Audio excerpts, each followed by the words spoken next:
Oh, God, we're going to be brought into a nuclear war by this saran wrap faced demon woman. Not even like fresh saran wrap. It's like used, old, still got the leftover pasta sauce stuck to it. Skinned demon woman is going to take us into nuclear fucking war. What? If we're going to face the end times, I don't want it to be because that fucking woman was like, I had to fly somewhere. I had to use my frequent flyer miles. I just figured I'd go to Taiwan, even though China said that would result in a nuclear exchange. I just had to go. I didn't know where else could I go. I had to use the frequent flyer miles. Oh, God. And of course, it's not just her, right? It's Pompeo has said he's going with her.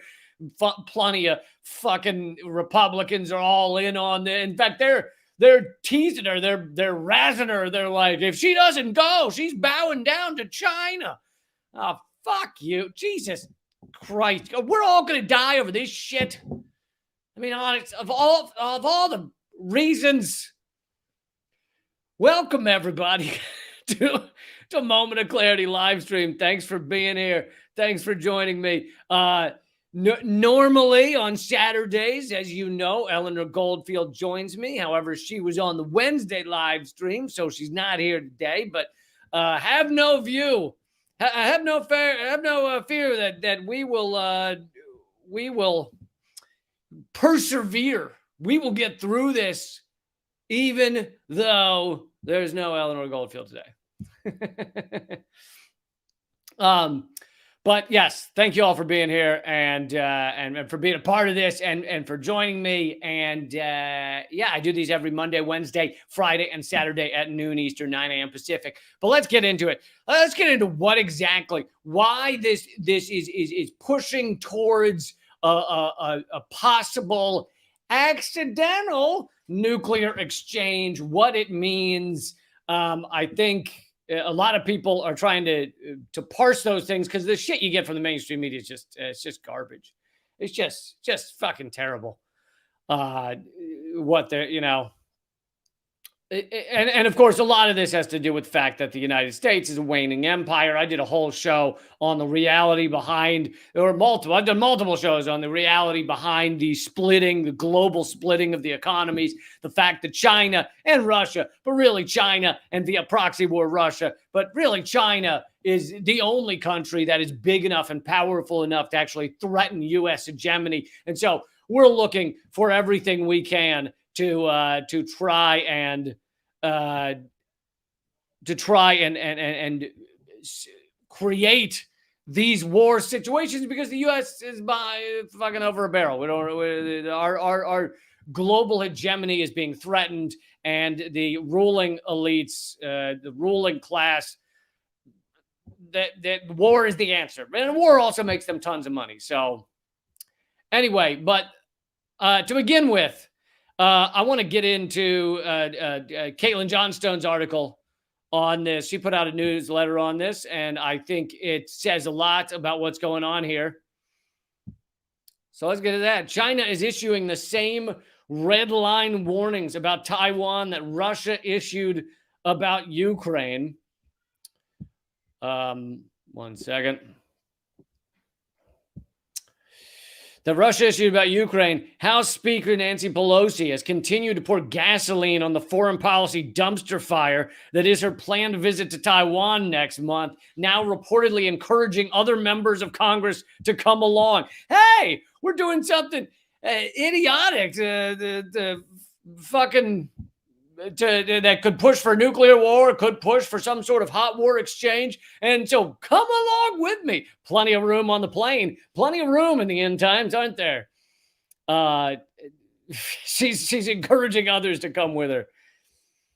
Speaker Nancy Pelosi, Democrat of California, has invited a small group of lawmakers on her official trip to Taiwan, including the top Democrat and Republican on the House Foreign Affairs Committee, NBC News reports. Now, some of you might be wondering, why is a trip to Taiwan so offensive to China? Well, Caitlin Johnstone continues. This trip, which Beijing perceives as an egregious transgression of Washington's long-standing one China policy, is already so incendiary that the Pentagon is now planning to send in fighter jets and other war machinery to protect Pelosi's plane in case of attacks by the Chinese military. This is all sounding like a great idea, doesn't it? Is everybody just, because if we're all going to die, this is the reason to do it, right? This is a good reason, right? Or, it might not be all of us, but like 78%, and those who are left are none of your streaming service is going to work. All right. That's all going to be destroyed by the nuclear bombs. Your power might be out. You're not going to be able to get any good food. You're going to have to resort to eating squirrels and shit. So those of you who survive, the 22% still around afterwards, it's not like you're going to be living high on the hog, whatever the fuck that expression means. Why were people on a hog to begin with? And what is it better to be up on the hog? People low on the hog. Is that so? I feel like if you're anybody who's on a hog is not having a good time, really, right? So why up on the hog, high on the hog, low on the hog? Shouldn't seem like it matters. You're all fucked. It sucks for all of you. So Lee Carter, he ran for governor of Virginia, and is an avowed socialist. He's pretty great if you read his Twitter and everything. But anyway, he explained some of this a little more. There are 193 nations in the UN. Only 13 of them have full diplomatic relations with Taiwan. So think about that. 13 countries in the world, most of them just pressured by the United States. But 13 countries, full diplomatic relations with Taiwan out of 193 countries in the UN. The Chinese government says that Taiwan and China are one country. The Taiwanese government says that Taiwan and China are one country. The Taiwanese government says they're one country. It is not controversial to say it. He continues, the official position of the U.S. is, quote, it's complicated. The official position of the UN is that the People's Republic of China is the legitimate government of a unified China. Again, it's not controversial to state that Taiwan is not a country. The controversial position is claiming that it is. What it is, however, Lee Carter says, is up for debate. But he's making a great point there, that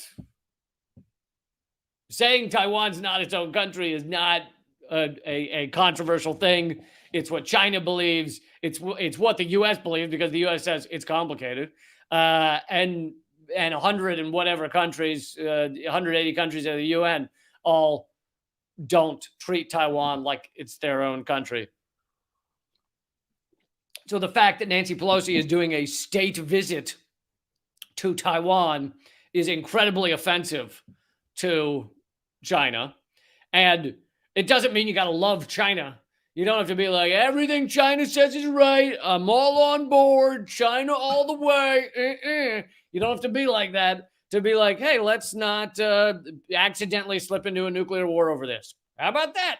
How about I want to, I got a kid graduating from college or some shit, and I want to see them do that. And that happens in a few weeks. How about I have a dog, and he's older. He's got only a couple of years left, and I kind of want to see him enjoy his last couple of years. I kind of don't want to be forced to eat him during the end times. How about stuff like that? Why are we walking headlong by our fucking rich as fuck? By the way, Nancy Pelosi is one of the richest members of Congress. Rich as fuck, ruling class, walking us, frog marching us headlong into a nuclear war scenario. Why is anyone for that? Even if you are like, crush China, China sucks. Even if you're that fucking idiot, even if you're the guy that spends every weekend at Buffalo Wild Wings just stuffing wings in your face and wiping your face on the bottom of the bowl when you're done, just awful, heathen, disgusting human beings, even if that's who you are, and you're just like, fuck China. Still, do you want to die for this moment so Nancy Pelosi can take her private jet to fucking Taiwan for an 8-minute visit when nothing will be done. It's not like she's going to go there and hash out a trade deal or some shit. Nancy Pelosi doesn't have any power in Taiwan. She's just going to basically create a fucking the push us to the precipice of a hot war. And I don't understand why anyone would want that in any way. I don't get it. So to go back to Caitlin Johnstone for a second. Well, let me read Ben Norton's tweet. Ben Norton does great journalism for Multipolarista, that site. He says, while already waging a war on Russia, the U.S. empire is also really trying to start a war with China. The U.S. military is considering sending fighter jets to accompany a top U.S. official as Pelosi meets with secessionists in China's province of Taiwan who are armed with U.S. weapons. Oh, so she's not just going to Taiwan. She's going to meet with Taiwanese secessionists. That'd be like... So that'd be like if China sent one of their top officials to meet with like that ass clown that stood at the front of the Senate with the bison horns on during the January 6th thing. And by the way, I think way too much has been made of the January 6th shit. However, that would be like if China sent them to, and I also don't think it was nothing though. So God forbid someone had a nuanced view. God forbid someone actually think like, hey, breaking into the Capitol and trying to kill. I think some of them wanted to kill, trying to kill some Congress people might be something we should talk about, at least have a discussion about. Sounds like it's not something to just ignore. Maybe let's discuss that. But at the same time, the reason it's fucking 24/7 coverage like it's American Idol or shit on your TV airwaves is because the Democrats and the liberal television and the liberal media, the parts of the media that are liberal, they can't talk about anything else. Biden's a disaster. The country's a disaster. The fucking economy's a disaster. Everything's a disaster. And so they're just like, just keep talking about January 6th. That's all we can talk about. That's it. So anyway, what was I saying? Oh yeah, it would be like China sending like a top official to go meet with the guy with the bison horns on and be like, we think he has his own country here and we want to talk with him. AP reports while U.S. officials say they have little fear that Beijing would attack the U.S. House Speaker's plane. Oh, that's good to hear. Only a little fear, just little fear. They are aware that a mishap, misstep, or misunderstanding could endanger her safety. So the Pentagon is developing plans for any contingency. Officials told the AP that if Pelosi goes to Taiwan, still in uncertainty, the military would increase its movement of forces and assets in the Indochina region.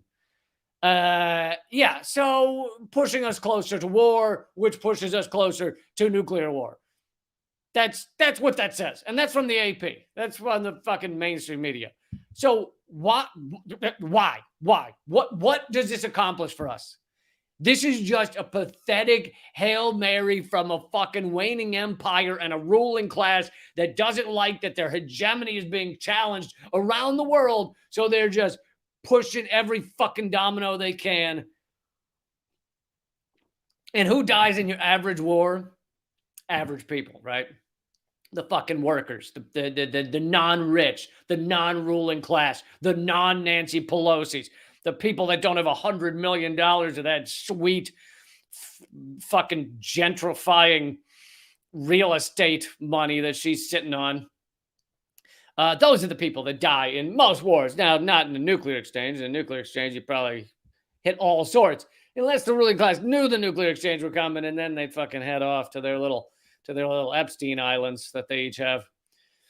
But yeah, this is just walking into an accident that could cause nuclear war. It's like, what? Why? It's like, I'm gonna ride a motorcycle at 100 miles an hour on the edge of that cliff even though I don't find it fun, and I'm just it's just something for the news to talk about. Like, what? So you might die. Yeah. Oh yeah, we all might die. Yeah, it totally might kill me and anyone nearby. And but it's just something to do. This risk alone, to continue from the article, this risk alone would be reason enough to cancel the trip. But adding to the concern is the fact that the Chinese government has begun warning against this trip using the same red line language that Russia was using in the lead up to its invasion of Ukraine. Oh, so we have experience with this kind of shit. So we know what this looks like when we create, there's red lines that countries say, hey, don't fucking cross that line. Some shit's going to go down. And we're like, maybe we cross that line, see if some shit goes down. Here's a quote. We have repeatedly made clear our firm opposition to Speaker Pelosi's potential visit to Taiwan. If the U.S. side insists on making the visit and challenges China's red line, it will be met with resolute countermeasures. China's foreign ministry spokesperson Zhao Lijiang said Wednesday, the U.S. must assume full responsibility for any serious consequence arising thereof. So, yeah, they're basically saying exactly the same as Russia said to us before the Ukraine invasion, which has completely backfired, and the sanctions have hurt us more than they've hurt Russia. And here we are doing it again because the U.S. cannot handle any fucking threat to our petrodollar. That is where our wealth comes from. It's where our power comes from. And so we'd rather push the world to the brink of environmental collapse, of nuclear collapse. We'd rather walk straight up to that line and go, than sit back for a minute and go, hey, maybe we don't need to own the world. Maybe we could just live in peace. Have you ever thought about that? We've been at war, 95% of our fucking existence as a country. Maybe we could have like a peaceful thing. Maybe the U.S. doesn't have to destroy every other country to enjoy life. But, our wealthy are so egregiously wealthy that that's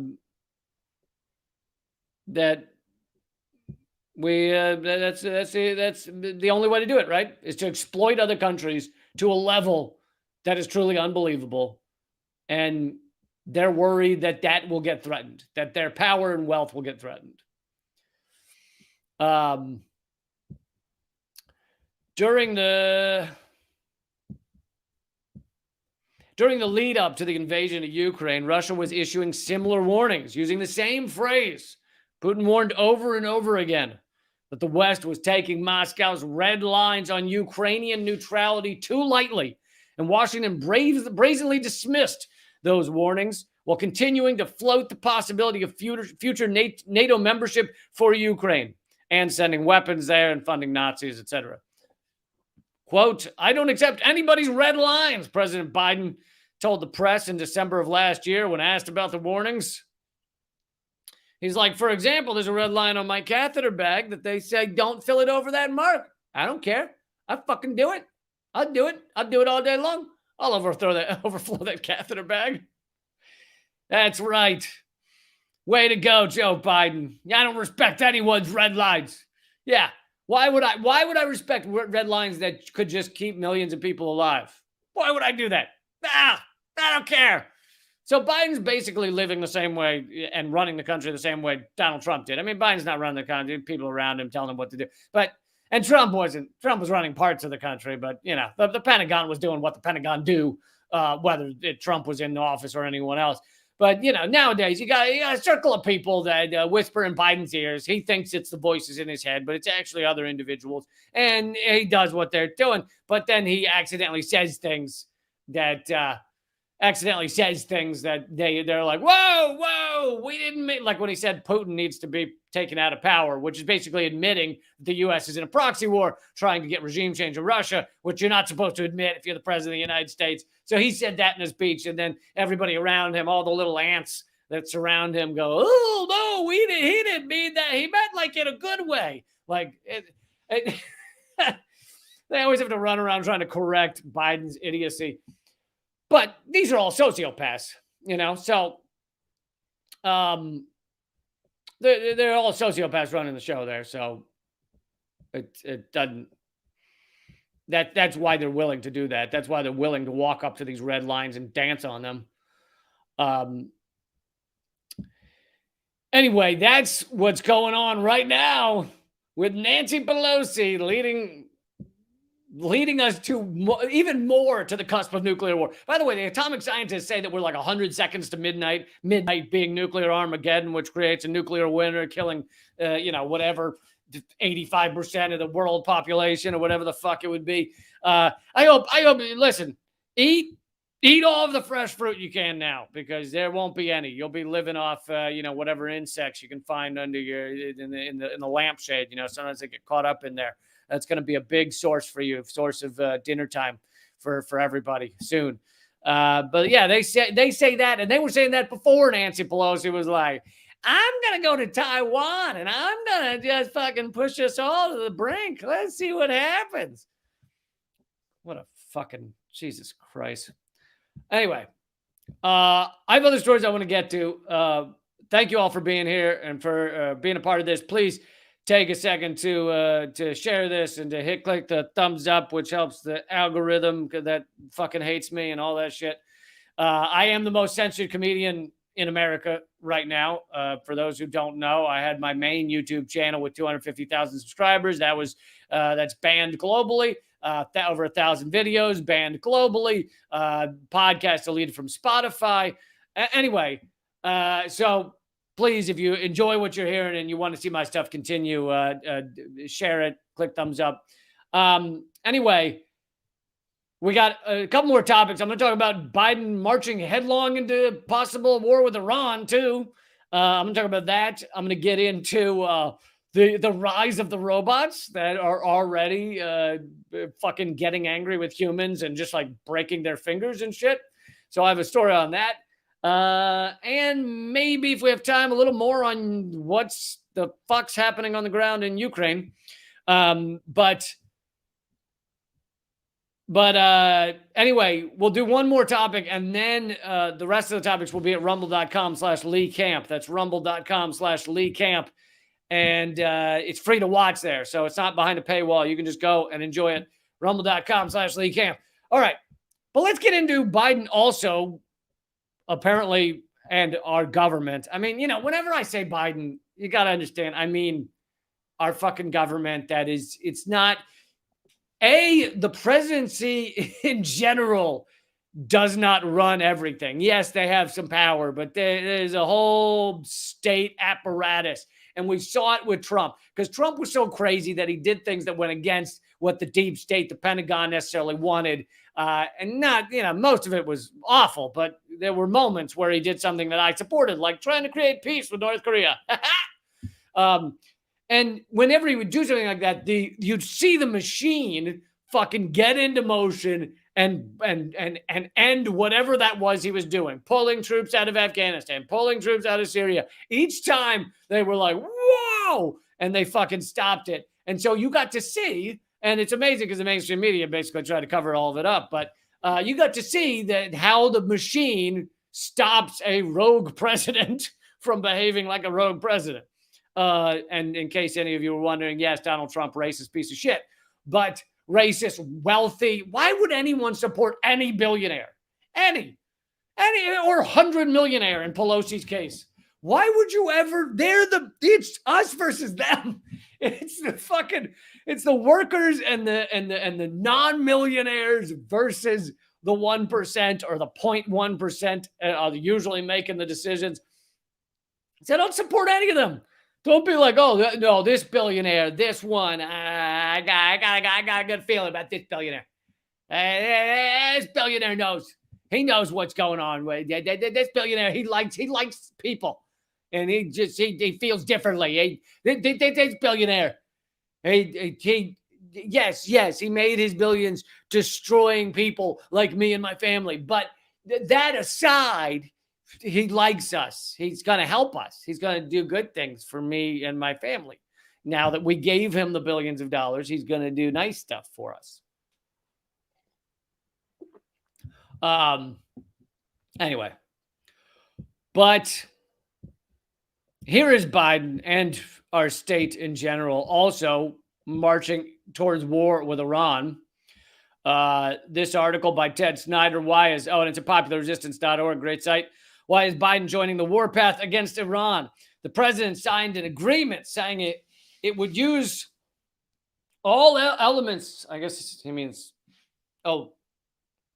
it is in the United States. I don't know. The president signed an agreement saying it would use all elements of U.S. power, including force, to stop Tehran from getting a nuclear bomb.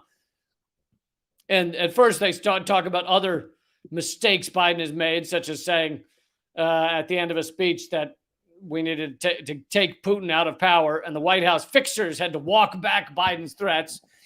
Biden has the dangerous habit for a president of going off script and saying things that don't seem to reflect the U.S. policy he's supposed to be articulating. Yeah, articulating is the last word I would use to describe Biden. Whatever mushy shit comes out of his mouth is not articulating. This time, the White House didn't walk it back. Oh, sorry, I skipped a line. On July 13th, he seemed to do it again, asked by an interviewer if the U.S. would use force to stop Iran from getting a nuclear weapon. Biden answered, if that was the last resort, yes. This time, the White House didn't walk it back. They signed it. On July 14th, the White House announced the signing of the joint declaration of the U.S.-Israeli Strategic Partnership. That declaration states not only the familiar U.S. commitment never to allow Iran to acquire a nuclear weapon, but, as Biden has said, that it is prepared to use all elements of its national power to ensure that outcome. All elements? Yeah, you're going to drop a nuclear bomb on Iran, killing millions of innocent people because you think maybe they might get a nuclear bomb, which is something that how many countries have now? And we didn't bomb any of them, right? Fucking North Korea, Israel, Pakistan, India, Russia, China. How many U.S.? How many? Canada? How many countries have nuclear bombs? We're not bombing any of them. But no, this one country, we're gonna kill millions of innocent people so that they don't have a nuclear weapon. The article continues, would international law permit a preemptive war against a country that has not attacked or threatened to attack the U.S. in order to prevent it from acquiring a nuclear weapon? Richard Falk, professor emeritus of international law at Princeton University, told me that a preemptive war against Iran, because it seemed to be crossing or had crossed the nuclear threshold, would be contrary to the substantive that's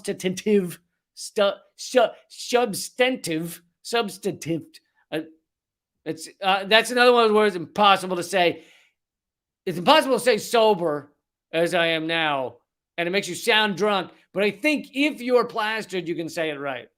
So if you, that's a word you have to be 4 drinks in to say the word substantive.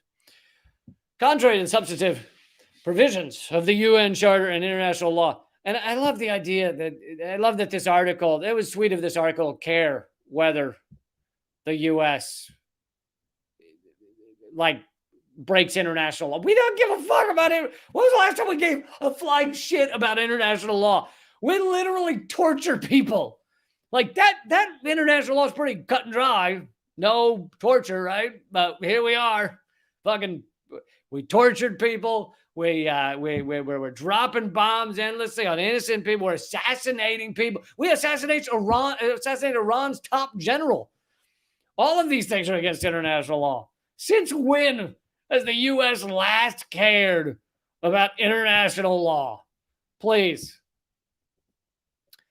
The second problem with our stance of we're going to bomb Iran to stop them from getting a bomb, which is kind of like, hitting a child in the face because you thought he was going to hit you. I could look, I know you're not supposed to hit kids, but I got a feeling this one was going to come at me. So I broke his nose, which, Yeah, I know you're not supposed to hit kids, but we can all agree it was preemptive. I had to. The second problem is that despite popular conventional belief, it is not altogether clear that Iran is even pursuing a nuclear weapon. Yeah, I don't think they are. In fact, that's just more of our horseshit propaganda. According to Iran's interpretation of Islamic law, nuclear weapons are haram, forbidden by God. Ayatollah Ruhollah Khomeini, the founder of the Islamic Republic of Iran. Do we have to include the middle names? I have enough trouble with the fucking last name. You have to, or the first name. I don't know what that. Yeah, I guess it's his first name. But it's just, can we just do one? I'm going to stumble my way through pronouncing the thing. Can we just do what? Can it just be Ayatollah Khomeini? Yeah, throw in some. It's not fair, man. I'm already sucking as it is. The founder of the Islamic Republic of Iran first and consistently laid down this ruling. His successor, Ayatollah, skipping the other name, Ali I can get. Oh, that's why. They're both Khomeini. Well, no, one's Khomeini, the other's Khamenei. So they're different. Has reiterated it. He said the same. The late Grand Ayatollah Youssef Sinai, one of the highest-ranking clerics in Iran, said in 2003, there is complete consensus on this issue. It is self-evident in Islam that it is prohibited to have nuclear bombs. It is eternal law because the basic function of these weapons is to kill innocent people. This cannot be reversed. Yeah, but, hey, Iran, if you want advice on killing innocent people, then fucking come talk to us, all right? Because we are pros. We are like the Michael Jordans of killing innocent people. We are the fucking the Steph Currys of killing innocent people. We are the Rafael Nadals of killing innocent people, or Roger Federer's if you prefer. We are so good at it. If you need advice on killing innocent people, please hit us up, Iran. We're here for you. We like giving advice. We like mentoring people. A lot of people that are as good as us at killing innocent people don't like to, they're like, I don't need all these sycophants around me. How do you do it so well? I don't need to talk to those people. We're not like that. We are open. We're looking for unpaid interns. We are all in for apprenticeships, teaching other people how to really fucking kill a lot of innocent people. So just give us a call. Then the article continues from Popular Resistance. It says, but you don't have to take Iran's word on it, that they aren't going for a nuclear weapon. The 2007 and 2011 U.S. National Intelligence estimates both concluded, these are the U.S. National Intelligence estimates, both concluded with high confidence that Iran was not building a bomb. Wow, interesting that is. Even if Iran was weaponizing because they were just dying to be obliterated by our nuclear bombs, even if Iran was weaponizing, the most direct route to blocking the program would be, drumroll please, the JCPOA, the Iran nuclear agreement that had already been signed, that Trump pulled out of, that Biden claims would have worked, and yet here we are now not getting back into that agreement. Biden said it was a gigantic mistake for Trump to break the JCPOA, and yet the U.S. is making no effort to get back into this agreement with Iran. No effort. Which, by the way, we were the ones to break the agreement. So it's kind of funny that we're pointing at Iran and we're going, they were going to break the agreement. Meanwhile, we broke the agreement. A further problem with the Biden administration's willingness to go to war with Iran if Iran breaks its nuclear non-proliferation treaty commitment not to build a nuclear weapon is that the U.S. is in violation of its own non-proliferation treaty commitments, which are, quote, to pursue negotiations in good faith on effective measures relating to cessation of the nuclear arms race at an early date and to nuclear disarmament, and on a treaty on general, and complete disarmament under strict and effective international control. Rather than pursuing nuclear disarmament, the U.S. has modernized and enhanced its own nuclear arsenal all along. So while we claim that we're going to, we're into nuclear non-proliferation, right? Let's not have more nukes floating around the world. We've already been accidentally dropping them everywhere it's fucking, we dropped one in North Carolina. Luckily, it didn't go off. We've dropped them other places. Sometimes nuclear material goes missing. I've covered that on my podcast, Government Secrets. Yeah, let's not have more floating around, right? That'd be a bad idea. Let's not do that. And yet, here we are modernizing, making them more effective, basically being the ones to break these non-proliferation treaties.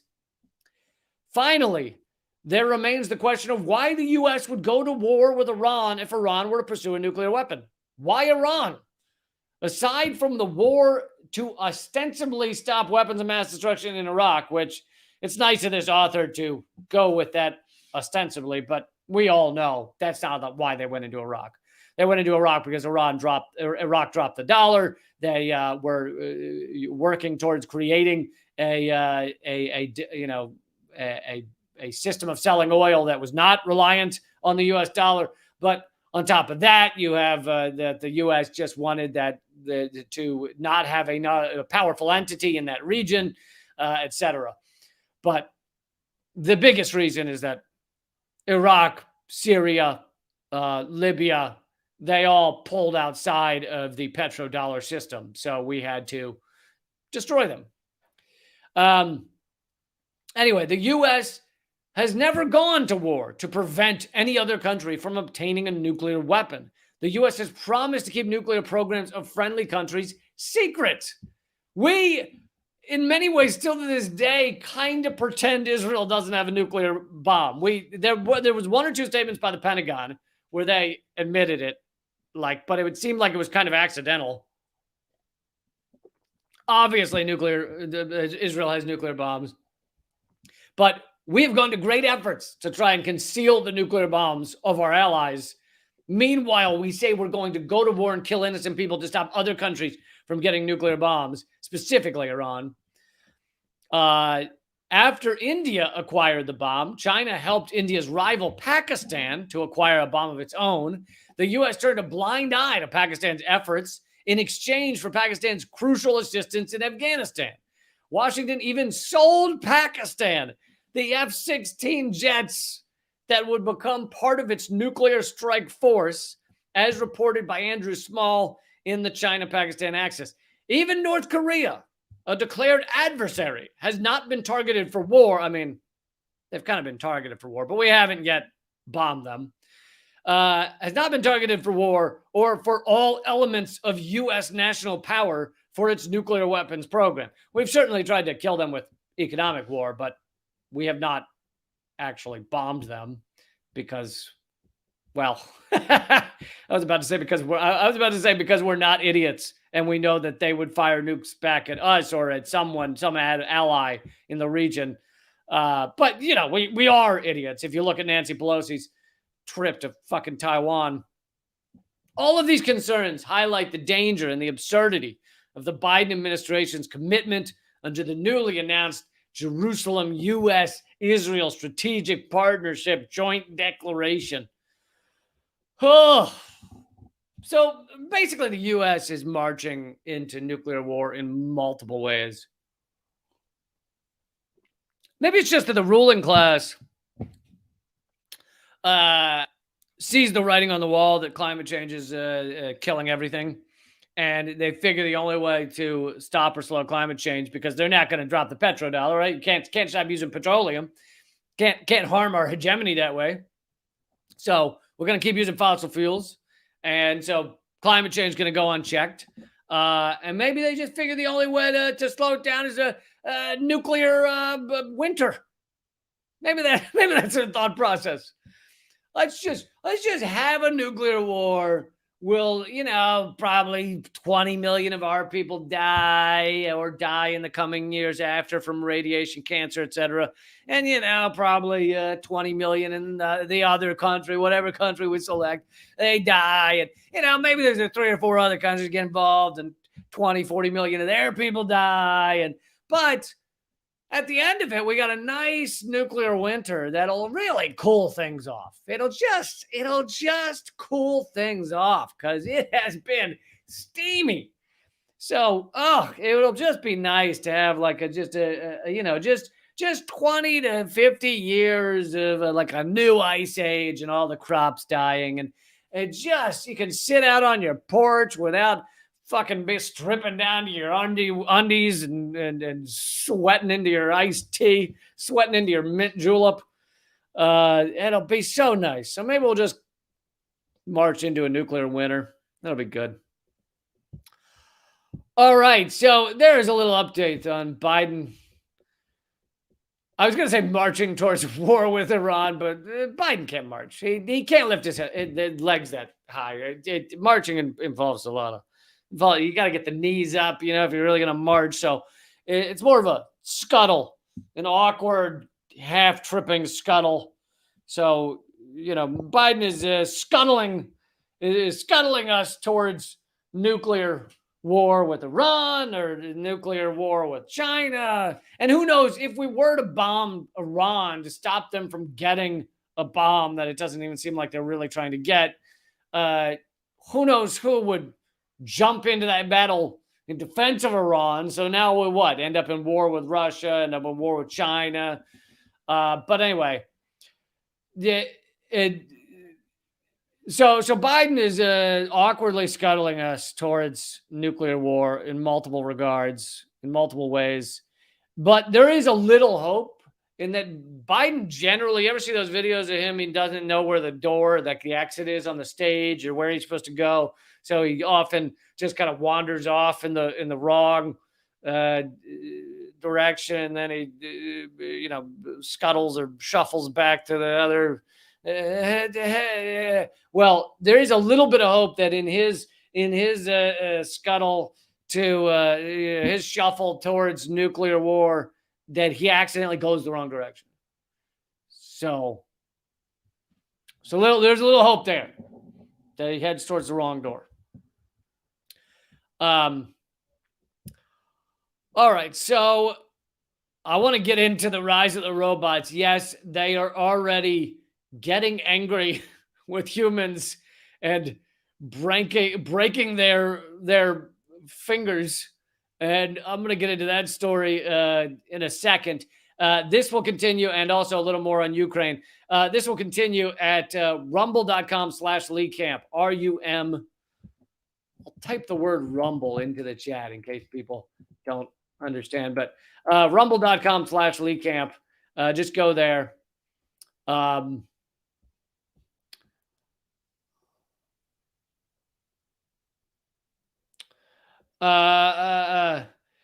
So Stephen is, I want to adjust this question because it's always nice when someone puts a straw man question in the chat that you can knock down.